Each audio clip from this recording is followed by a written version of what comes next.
What is up, my friends? The sun is shining, the birds are singing, and thankfully the contracts are very nearly signed. You are most welcome along to today's Anfield Agenda news roundup. Over the course of this video, I'm going to take you through the reasons why Mohamed Salah and Virgil van Dijk were so keen to extend their stay at Liverpool Football Club. We're going to be speaking about links to HUIJSEN. We're going to be speaking about Liverpool and Arsenal not really having too much of an interest in Liam Delap as things stand. And finally, we're also going to be asking Ryan Gravenberch'S agent to STFU. More on that to come in a couple of moments. So, you know the drill. We want to know your thoughts. Let us know in the comment section. Drop a like on the video if you enjoy it. And of course, we'd love you to hit that subscribe button. We will be back tonight, 8:45 for the late night agenda, where you can come and share your thoughts on all the ongoings at Liverpool Football Club. And of course, we'll have a bit of fun as always. Right, let's get stuck into the news. So, Fabrizio Romano said the relationship with Arne Slot is something that was crucial and definitely made the difference in Mohamed Salah and Virgil van Dijk's desire to stay at Liverpool Football Club. It is always great to hear this. Now, Arne Slot seems to have won over that dressing room quite a bit. You've seen at the very start of the season even Trent talking about the positioning and the way Arne Slot changes him defensively. You had Curtis Jones speaking about the confidence the manager has given him, and of course with Toro Endo as well coming through and winning Arne over. These relationships are key because if the players don't believe in the manager's vision, they're not going to want to stay around. So great news there that Virgil and Mo are happy with life under Arne Slot. And of course, as soon as we get confirmation on those 2-year deals being signed, we'll be on here to talk about it. Not like others who sit at home and make lazy videos last minute. We're on here giving you the here and now, ladies and gents, because it matters to us. So let's get stuck into it. Yeah, shots were fired there. You got that right away. Right, let's get stuck into Liam Delap.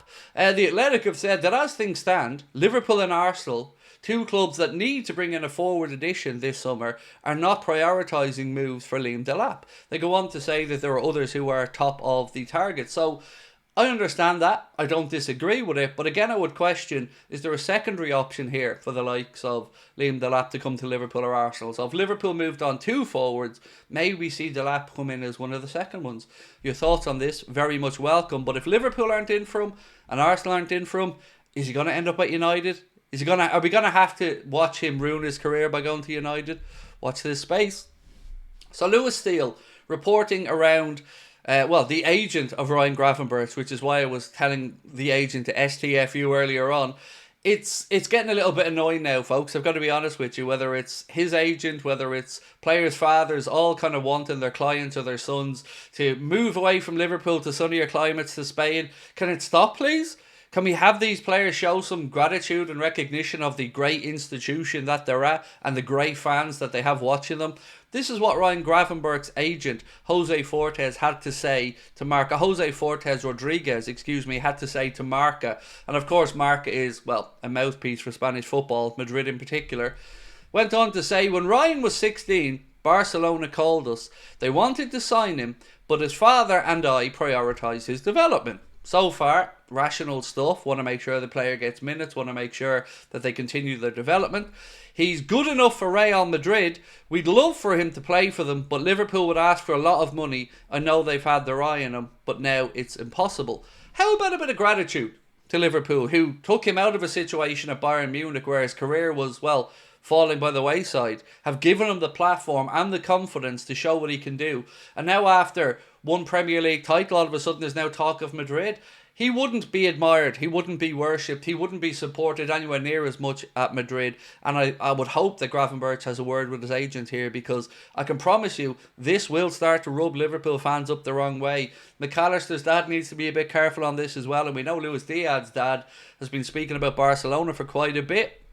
So moving on now to Mohamed Salah, the Echo said that they were told by numerous sources back in September that Salah was desperate to stay and extend. Now, even though they were told by numerous sources, folks, they didn't want to disturb you by letting you know about that. So they didn't want to let you know that they knew in September. In fact, they didn't even write really about all these numerous sources saying that he was absolutely desperate to stay very much.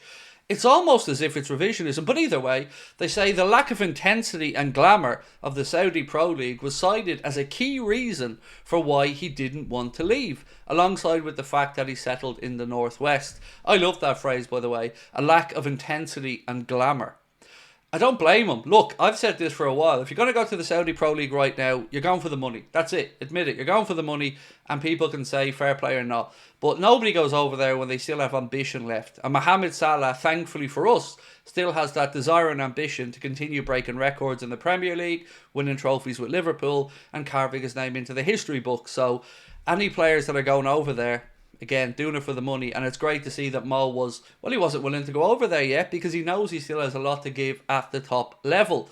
So it was left to one source within the Egyptian national team setup to succinctly explain just how Liverpool's problem was eventually resolved.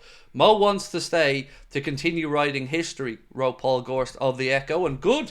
We all want Mo to stay, Paul. Even me, your bestie, Paul. I want him to stay as well. So great news that he is, and hopefully we do see Mohamed Salah continue to smash those records.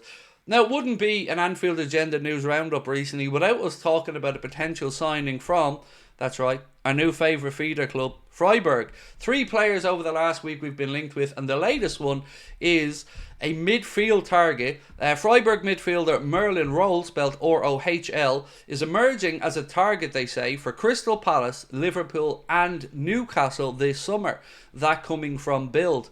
Now look, all of these stories around Liverpool players being interested in these Freiburg targets, right backs, midfielders, they're all coming from German publications. Not surprising, but I don't know how much credibility to put into them. So let me know in your thoughts. Merlin Roll, know anything about him? Would he be good enough? And it gives me confidence that we're at least looking at a midfielder, because there's been lots of links to midfielders and he's the latest one. So let me know your thoughts on that midfield situation. Dean Huijsen. David Ornstein said, Liverpool are among the clubs with a firm interest in signing Bournemouth's Dean Huijsen. They've held meetings and conversations with his camp in the last week, but I'm not aware of any offers being made. So we do at least have communication there from David Ornstein that Liverpool are starting those initial conversations anyway to understand what a deal for Dean Huijsen would look like. We've seen Huijsen as well mentioned with Real Madrid quite strongly, and again, if they make a play from you would imagine he'd be interested in it. But I would love him at Liverpool. I very much would. So much so that even if we had to sell somebody like Kwanzaa or Joe Gomez, I think it will be a step in the right direction. So let me know your thoughts on this one, where you think he's going to end up and how serious you think Liverpool's interests are. And the final thing we have for you guys today is something from the Telegraph around the Manchester City 115 charges case. They say that an announcement of the verdict had been mooted to happen this spring, but the complexity of the case means that ruling is not imminent anymore, and it is unlikely that we will get a resolution or an announcement on this before the summer, which of course means when that's appealed from either side, that will kick on down the road as well, and this will then drag into next season. It's becoming a bit of a joke at this point. 6.5, 7 years and still no resolution.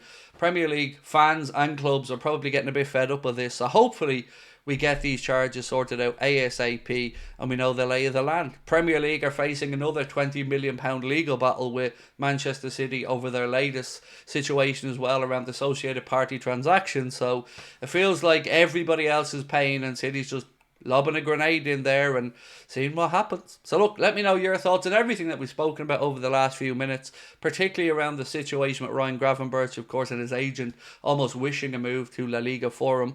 Anything else you guys want to talk about, let me know in the comment section and we will catch up with you soon. Much love.